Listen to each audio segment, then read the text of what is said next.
बच्चों, मैं कीर्ति द्विवेदी। बच्चों, महामानव का क्या अर्थ है? महामानव दो शब्दों से मिलकर बना है। महा का अर्थ है महान, बड़ा, और मानव का अर्थ है मनुष्य। इस तरह महामानव का अर्थ है महान पुरुष।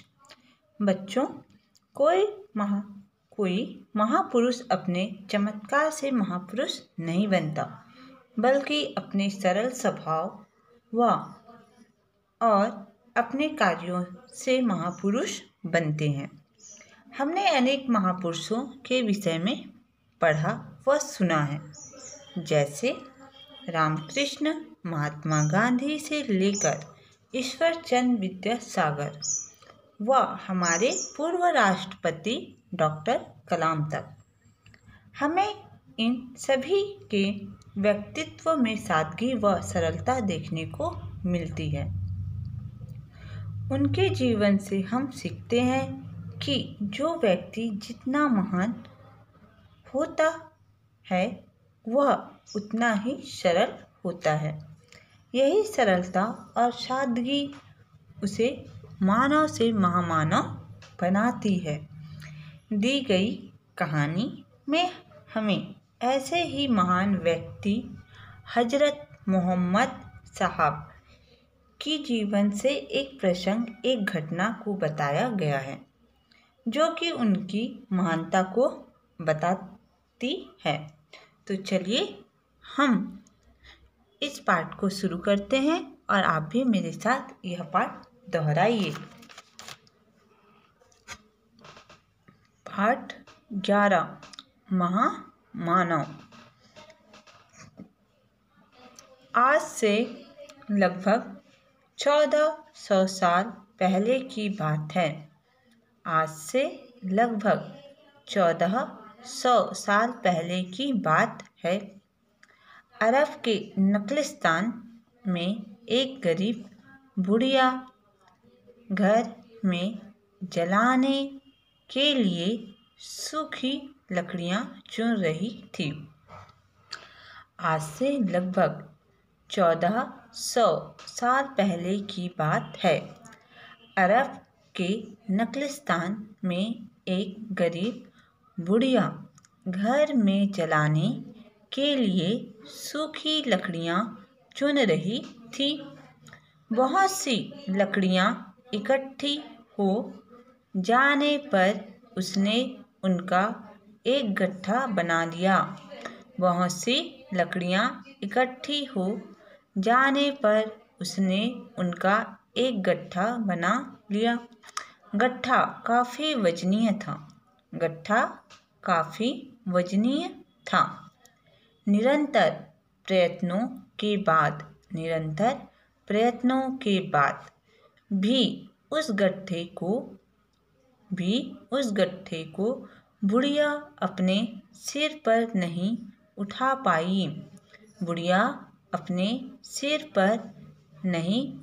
पाई। हताश होकर सहायता के लिए इधर उधर देखने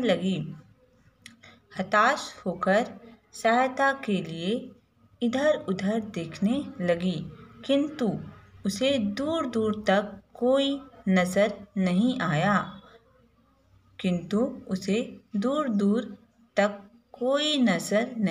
आया। लंबे समय के पश्चात सामने से एक अजनबी आता हुआ दिखाई दिया। आज से लगभग 14 साल पहले की यह घटना है, यह बात है। अरब के नखलिस्तान का अर्थ है मरुस्थलीय प्रदेश में स्थित, जहाँ हरा भरा स्थल, जहाँ पे पेड़ पौधे उगते हैं, उस स्थान को नखलिस्तान कहते हैं। वहाँ पर एक गरीब बुढ़िया अपने घर में जलाने के लिए सूखी लकड़ियाँ चुन रही थी। बहुत सी लकड़ियाँ इकट्ठी हो जाने पर जो बुढ़िया थी उन लकड़ियों का एक गट्ठा बना लिया। गट्ठा काफ़ी वजनी का अर्थ होता है वजन। जो गट्ठा था काफ़ी वजन था। निरंतर प्रयत्नों के बाद, निरंतर कोशिशों के बाद भी उस गट्ठे को जो बुढ़िया थी वह अपने सिर पर नहीं उठा पा रही थी। वह निराश हो गई। हताश का अर्थ होता है निराशा, निराश। वह निराश होकर सहायता के लिए इधर उधर देखने लगी, किंतु उस बुढ़िया को दूर दूर तक कोई नजर नहीं आया। लंबे समय के पश्चात, पश्चात का अर्थ होता है बाद, लंबे समय के बाद सामने से उसे एक अजनबी, अजनबी का अर्थ होता है अनजान, बिना जान पहचान वाला। अजनबी का अर्थ होता है अनजान, बिना जान पहचान वाला एक व्यक्ति आता हुआ दिखाई दिया। बुढ़िया ने उसे सहायता के लिए पुकारा। बुढ़िया ने उसे सहायता के लिए पुकारा। बेटा, ज़रा हाथ लगाकर यह गट्ठा मेरे सिर पर रख दे। बुढ़िया ने उसे सहायता के लिए पुकारा। बेटा, ज़रा हाथ लगाकर यह गट्ठा मेरे सिर पर रख दे। लकड़ियाँ अधिक हो गई है, लकड़ियाँ अधिक हो गई हैं, जिसके कारण मैं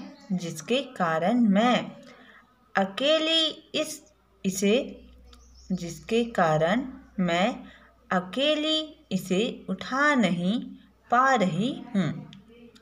मेरी सहायता कर। अल्लाह तेरा भला करेगा, अल्लाह तेरा भला करेगा। बुढ़िया ने उसे सहायता के लिए पुकारा। जो बुढ़िया थी उस अजनबी को अपनी मदद, सहायता का अर्थ होता है मदद, अपनी मदद के लिए पुकारा। बेटा, बच्चों इसे संबोधन चिन्ह कहते हैं। जब किसी को संबोधित करते हुए कहा जाए तब इस चिन्ह का प्रयोग किया जाता है।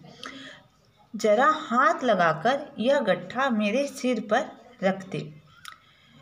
लकड़ियाँ अधिक हो गई है, जिसके कारण मैं इसे अपने सिर पर नहीं उठा पा रही हूँ। मेरी मदद कर, ऊपर वाले तेरा भला करेगा। बुढ़िया ने उस अजनबी से कहा। राहगीर ने मुस्कुराते हुए कहा। राहगीर ने मुस्कुराते हुए कहा, अम्मा तू तो बहुत कमज़ोर है। अम्मा तू तो बहुत कमज़ोर है। इतना बड़ा गट्ठा कैसे उठा पाएगी? इतना बड़ा गट्ठा कैसे उठा पाएगी? मैं भी शहर की ओर जा रहा हूँ। मैं भी शहर की ओर जा रहा हूँ। ला इसे मैं उठा लेता हूँ। ला इसे मैं उठा लेता हूँ। बुढ़िया के बार बार मना करने पर भी राहगीर ने लकड़ियों का गट्ठा अपने कंधे पर उठा लिया। बुढ़िया के बार बार मना करने पर भी राहगीर ने लकड़ियों का गट्ठा अपने कंधे पर उठा लिया और बुढ़िया के साथ साथ चलने लगा और बुढ़िया के साथ साथ चलने लगा। बुढ़िया उसे दुआएं देने लगी। बुढ़िया उसे दुआएं देने लगी। बेटा, अल्लाह तुझे इस उपकार का फल अवश्य देगा। अल्लाह तुझे इस उपकार का फल अवश्य देगा। तो जो राहगीर था वह मुस्कुराते हुए उस बुढ़िया से कहता है, अम्मा तू तो बहुत कमज़ोर हो गई है। इतना बड़ा गट्ठा कैसे उठा पाएगी? मैं भी शहर की ओर जा रहा हूँ। ला इसे मैं उठा लेता हूँ। और बुढ़िया के बार बार मना करने पर भी राहगीर, राहगीर का अर्थ है रास्ते में चलने वाला व्यक्ति ने लकड़ियों का गट्ठा अपने कंधे पे उठा लिया और बुढ़िया के साथ साथ चलने लगा। साथ साथ ये जो आप चिन्ह देख रहे हैं इसे योजक चिन्ह कहते हैं। दो शब्दों को आपस में जोड़ने के लिए इस चिन्ह का प्रयोग किया जाता है। और बुढ़िया उस राहगीर को दुआएं देने लगी। बेटा, अल्लाह तुझे इस उपकार का अर्थ है एहसान का फल अवश्य देगा। राहगीर ने विनम्रता से कहा, अम्मा, इसमें उपकार की क्या बात है? अम्मा, इसमें उपकार की क्या बात है? यह तो मेरा मानवीय कर्तव्य है। यह तो हमारा मानवीय कर्तव्य है कि हम बूढ़े, कमज़ोर और लाचार लोगों की सहायता करें। इसमें उपकार की क्या बात है? यह तो हमारा मानवीय कर्तव्य है कि हम बूढ़े, कमज़ोर और लाचार लोगों की सहायता करें। कर्तव्य को उपकार कहकर मुझे शर्मिंदा मत कर। कर्तव्य को उपकार कहकर मुझे शर्मिंदा मत कर। राहगीर विनम्रता सरल भाव से कहा, अम्मा, इसमें एहसान की क्या बात है? यह तो हमारा नैतिक कर्तव्य है, मानवीय कर्तव्य है कि हम दूसरों की मदद करें, कि हम बूढ़े, कमज़ोर और लाचार यानी मजबूर, बेबस लोगों की सहायता करें। कर्तव्य को उपकार अर्थात कर्तव्य को एहसान कहकर मुझे शर्मिंदा मत कर। यह राहगीर जो बुढ़िया है उससे कहता है। राहगीर की बातें सुनकर बुढ़िया गदगद हो उठी। उसने ममता भरे स्वर में कहा, तुम बहुत भले आदमी हो। उसने ममता भरे स्वर में कहा, तुम बहुत भले आदमी हो। तुम्हारे विचार कितने अच्छे हैं। तुम्हारे विचार कितने अच्छे हैं। बेटा, तुम इस शहर के रहने वाले नहीं लगते। बेटा, तुम इस शहर के रहने वाले नहीं लगते। क्या कहीं बाहर से आए हो? क्या कहीं बाहर से आए हो?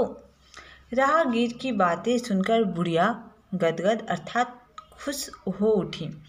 उसने अपने ममता भरे स्वर में आवाज़ से कहा, तुम भले आदमी हो। तुम्हारे विचार का अर्थ है सोच, कितने अच्छे हैं। बेटा, तुम इस शहर के रहने वाले नहीं लगते। क्या कहीं बाहर से आए हो? यह बुढ़िया जो राहगीर था उससे कहती है। तो बच्चों, इस वीडियो में इतना ही है। अगले वीडियो में हम पाठ के आधे भाग का अध्ययन करेंगे। तब तक आप इस पाठ में आए हुए कठिन शब्दों के अर्थ को लिखिए और अभ्यास कीजिए। धन्यवाद।